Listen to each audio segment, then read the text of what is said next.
Hello and welcome. Today we're going to be addressing middle childhood development from a psychosocial perspective.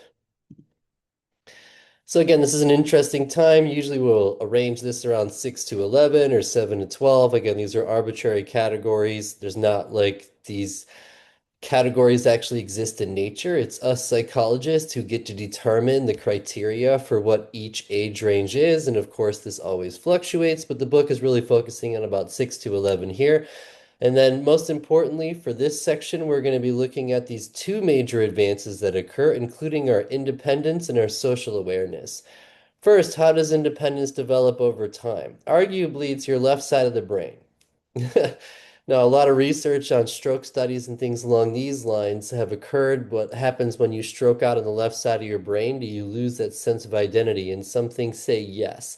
So, arguably, as your left side of your brain develops, along with your precortex, your experiences, you start to realize that you are this separate creature from the air. People who have strokes in their left side of their brain will all of a sudden feel connected to the air. And that's kind of weird to think about at first. But again, like, we're always interacting with the environment. Our skin is always interacting with the air, the molecules in the air, but our unconscious mind doesn't really let us think about all these things. Again, it's the left side of our brain that often separates us, ourselves, from everything else and tries to say we're somehow separate. But the unconscious mind knows that the human body is not truly separate from the environment because the environment and our bodies are always interacting. And that's kind of a weird thing to think about. But again, this idea of us being separate from other objects in the world, definitely comes with our advances in our left sides of our brain and our conscious knowledge. Again, as our consciousness grows, we're able to step back and look at ourselves and look at others and say, oh, are we significantly different or something like that? And so, again, this is a very interesting time. And then our social awareness grows as our psychological theory of mind grows, as we are more and more able to put ourselves in other people's shoes and see ourselves from their perspectives. Then we also internalize that and we start looking at ourselves through the eyes of other people. And here, like this age, like 7 to 11, 6 to 12, however you want to break it out. This is when kids become like the best kids, right? Because they're really obsessed with like they start to think about how other people feel about them. They don't want to look like an outsider. They want their teachers to think they're cool. Like I remember lying all the time when I was a kid if someone asked me if I saw a movie, and I'd always say yes, just because I wanted to look cool. And I was aware of the fact that if I didn't see the movie, then maybe I wouldn't be as cool as if I had seen the movie. And I don't know why I would lie, even though we went into this. We went into the idea of lying is actually, again, your brain becomes aware. You start to lie when you become aware, because when you become aware, then you become aware that people are going to be aware of what you're thinking, and so you lie. And lying again comes about this age, as we've already talked about, which comes with the ability to have the theory of mind. You don't start lying until you have theory of mind and you become consciously aware of other people. And so once you become consciously aware of other people and then become aware that they can judge you, all of a sudden you start to lie so that you don't look out of place or for whatever reason it might be. And so again, at this time, our independence, our sense that we are like this unique object existing in the social world, and then our sense of awareness that we are aware that others exist in this social world, and we start to learn the cultural rules and norms. We start to learn the appropriate behaviors, and then we learn the rules and then we learn to follow the rules. Okay, so again, at this time, even though we are developing our own sense of self, our sense of self highly conforms to the rules and regulations of the society or environment that you exist in. And when I teach sociology, I like to talk about things like the groups that you belong to specifically determine the cultures that you will conform to. So the groups that you belong to often dictate how you conform your identity to meet the expectations of that group. Because again, identity formation, one, is a psychological process, but it's also a social process in that our identity isn't really anything until we go out and interact in the social world and then we get some feedback from them.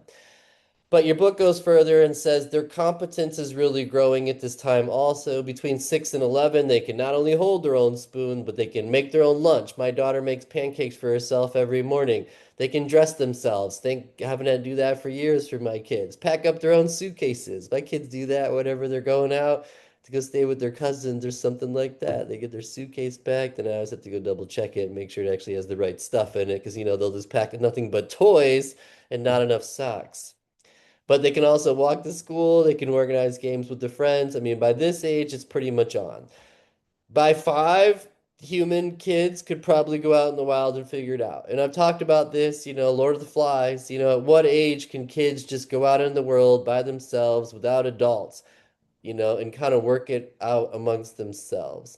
At what age can kids find their own food, water, make shelter, and really survive on their own? In these days, it's about 25 years old, but in reality, about 5, 6, these kids are competent enough to start to figure it out. Like a kid can fish at 6. A kid can use a knife and open that fish and take its guts out. A kid can start a fire and roast it. I mean, you've read Huckleberry Finn, you know.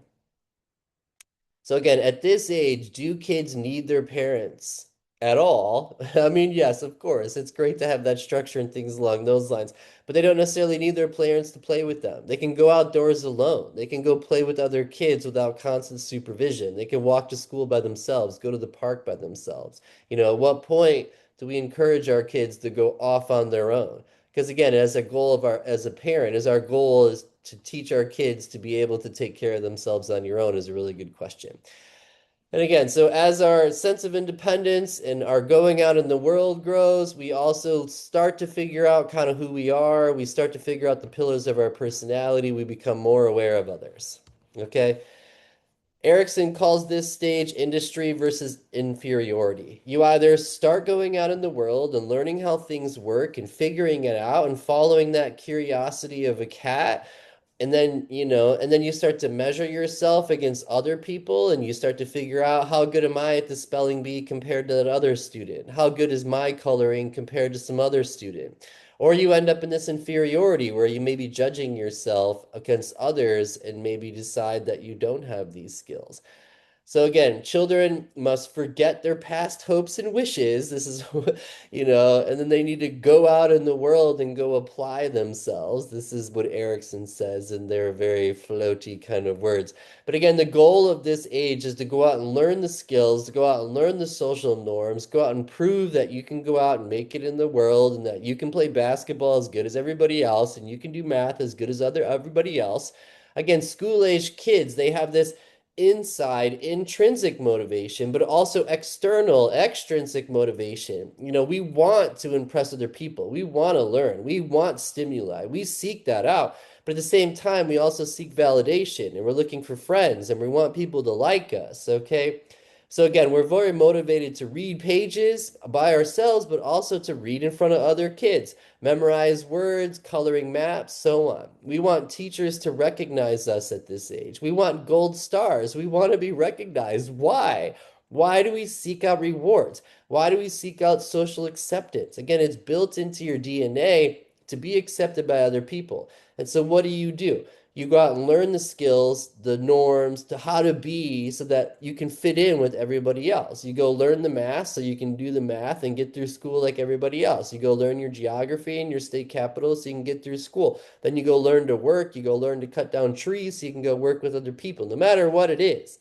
You know, you building skills enables you to then assist as you interact in the social context. So again, we're not only obsessed with ourselves, but we're also always obsessed with others. We're obsessed with always growing ourselves and seeking out stimuli for ourselves, but we're also always looking for social acceptance and rewards. It's built into us because we're social creatures. We know we need to work with other people to survive. So it's built into us to learn the skills, what we need to go get along with other people to make it in this world. Okay. But again, going out and collecting stamps, categorizing stuff, getting all your baseball cards, gathering up every band you could see. You see kids doing this. We used to have competitions when I was 10 of who had the most CDs. Not that we have CDs anymore. But again, that's what the book calls industry. Going out and learning all this stuff and then showing off all this stuff, their collections to their friends, family, trading and counting. Why do we care about that? Why do we want to look cool? Because we're humans. We want other people to accept us. So overall, children judge themselves as either industrious or inferior. They decide whether they're competent or incompetent, productive or useless, winners or losers. It starts to happen at this time because, again, as you become more aware of others, what do? You see yourself through their eyes. You measure yourself based upon how you think they're measuring you. So if you're like the best coloring kid at school, you feel awesome. If you get the saxophone solo in high school, you feel awesome. If you're the valedictorian or you got, the star quarterback or you just made a really good art piece that's beautiful and everyone thinks you're the cool artist, that stuff like matters to us. But it also builds our sense of identity. We base our identity on our skills. Who are you as a person? List it. Musician. Why am I a musician? Oh, that's part of my identity because I can play guitar. Or professor. Why is that part of my identity? Because I spent my whole life trying to figure out the philosophy of cool stuff. You know what I mean? So it's like, and then I go off and brag about it. Like, yeah, I'm a professor with a hot European wife. You got a PhD and a European wife? You know what I mean? And so it's like, why do we brag about this kind of stuff? Kids do that. They all brag. They want to show off because they want to look cool. But it also builds this idea of self-pride, self-efficacy, self-esteem, right? The more we have our skills, the more we develop our skills, the more we show off our skills and get recognition, that makes us feel really good. And so it builds this sense of self-esteem. But what happens if you get rejected? What happens if people make fun of you? How does that affect your self-efficacy and self-esteem? What happens if you just can't solve this math, and you're really struggling to keep up? And maybe like you get into the lower level math classes because you just don't have that skill. Does that feed into your sense of inferiority? So again, how do we build high self-esteem, high self-efficacy, kids who have this sense of self-worth, kids who have a sense of self-belonging. So again, as kids learn their skills and they receive that support and good job and here's a gold star and you belong, that's how you really build those strong-minded, resilient kids. So again, as the kids go out in the world and show off their talents and figure out their likes and dislikes and figure out the cultures they belong to and what they think is cool. Like some kids are like, I like football. I'm a football guy. Some people are like, I don't like sports. I like reading. I'm a book person. All of these ideas feed into your self-concept. But again, going back to the groups you belong to, the groups you belong to structure the, what do you want to say, pillars of your self-concept. Because really ask yourself the question of who am I? I'm a boy. What group does that involve belonging to? A gender group. Is white part of my identity? And again, I wrote a book on race and ethnicity. You guys can look up my name and read my book. I don't believe I'm white. I mean, culturally, you could say I'm white, but biologically, I'm not white. But I was raised as white. So how does being raised as white structure my identity? How does being raised as a male or being raised as middle class, what socioeconomic group do you belong to? Because that highly structured your self-concept and your identity. Look at rich kids versus poor kids and tell me that they're exactly the same. Tell me they have the same sense of self-concept, and you're going to find it. So again, if you list out all the groups you belong to and all the groups you were socialized into and all the different cultural norms, all of that has structured who you are as a person. So as kids mature, we develop our self-concept, this idea about ourselves, including our intelligence, our personality, our abilities, our gender, race, ethnicity, whatever it might be, your sexual identity, all of this feed into your self-concept. Not that it's developed, at this age, because again, you haven't hit puberty. We're not to that age where kids are developing a sexual identity. But again, kids are socialized into that when they're kids, though. I mean, our sexual identity is highly socialized as kids. Who are you taught to like, and who are you taught to have a little string ring, when you're in kindergarten, did you guys ever get married? And when you go to play married, you know how kids take on roles and play their games, right? Who was it you were marrying? Again, we are already being socialized in these ways. So, social comparison, again, our self-concept is highly based upon this idea of social comparison. We look to other people and then we measure ourselves and our success and our self-worth, self-efficacy, self-esteem on whether we think we are successful in the eyes of others.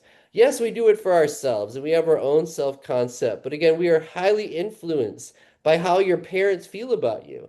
Like if your parents think you're just the greatest thing ever, that's awesome. But what if your parents don't think that way about you? Does it break you in half? So again, we compare ourselves to other people and then we judge our own competence. I talk about this when you're talking about like Cooley's looking glass self. How we perceive ourselves is highly influenced by how we think the generalized other or significant others in our world feel about us. And so again, your book then opens doors into things like, well, what if you belong to a minority group in America that receives lots of stereotypes? Like historically, black people were devalued in society, were lynched, were stuck in the lower classes. There was lots of negative stereotypes. What happens when a racial minority internalizes negative stereotypes? Women's work has been devalued for thousands of years. They have been blocked from accessing society. They have been told things like boys are better than you at math. What happens when you internalize negative stereotypes? And so, again, the groups you belong to dictate whether you might be influenced to prejudice, bias, like forms of discrimination.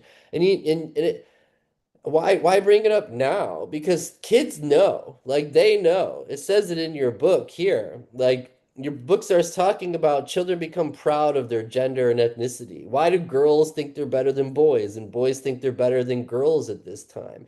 Again, we start to learn our stereotypical knowledge about other people based upon phenotypes, like their body types or skin color, or we start to apply attributes and then we learn the meanings attached to what it means to be a girl or black or Mexican or white in America. And then kids internalize these stereotypes at a young age and it highly structures the way they think throughout their entire life. So again, this book in this chapter, this section concludes that appreciating people who are unlike them does not come naturally. It must be taught. And so again, it gets into this idea, do humans naturally break into in-groups and out-groups, or is that just a socialization process where we socialize negative attributes about other groups? And again, so for isms, for children who are targeted because they are a minority in some way, racial, ethnic, language, gender, income, disability status, whatever, this highly influences your self-esteem. All right? Children do not need help noticing when others are unfair to them, but they benefit from parents and other adults who are proud of their identity and that of their children. So, how do you overcome negative stereotypes? How do you overcome this idea that girls are better at English and boys are better at math? Does that stereotype keep boys from becoming better writers and girls better engineers? In the end, this is an important time for kids to learn the resilience, though, because as you go through life and you deal with stuff that can be tough or wonderful, we have to learn to be resilient. We have to learn to be able to get through the day and learn to be able to cope with life on life terms. And this is not often easy. A lot of this takes time and experience. And you'll find that minority groups maybe have to have a higher sense of resiliency because as they interact in the global world, they experience more prejudices, and discrimination that can block them, victimization, whatever it might be. So resilience is defined as a dynamic process encompassing positive adaptation within the context of significant adversity and the capacity of a dynamic system to adapt successfully to disturbances that threaten that system, function, viability, or development. Again, that's the book quote. Resilience, again, to be able to tough it out you are the system. You are an inner working system, right? A biological, psychological system that is influenced by the social context. It's inside you to figure it out. And so the book gets deep into how, family can help this, and your support systems can help this, living in an environment that can help you overcome it. But it also says that family can be the causes of trauma, the environment can be the causes of trauma, and individual processes like the way you think can be traumatic. And so, again, we have to learn to be resilient. All right. The culture of children is always absolutely fascinating, and 6 to 11 is one of the funnest ages because their ability to use language to abstract think starts about this time, to put themselves in the shoes of other people, to do imagination play, to engage in role taking, to create rules, to develop friendships, to understand status and start to like highlight parts of themselves or try to like grow skills so they can have that status. Okay. Their book also talks about bullying and then all of that. What's that like, having negative experiences? The development of morality at this time, as kids look around and they ask what's good, what's bad, they start to learn that. And then finally, empathy. We're all born with empathy and altruism. Humans will share and share and share until you don't share back, right? And so, but we have these processes built into us. Why are humans empathetic? Why do we care when babies cry? Again, it's in our DNA to care about other people, to be part of a social group, to work together. It's very interesting. Hope you guys enjoyed this one.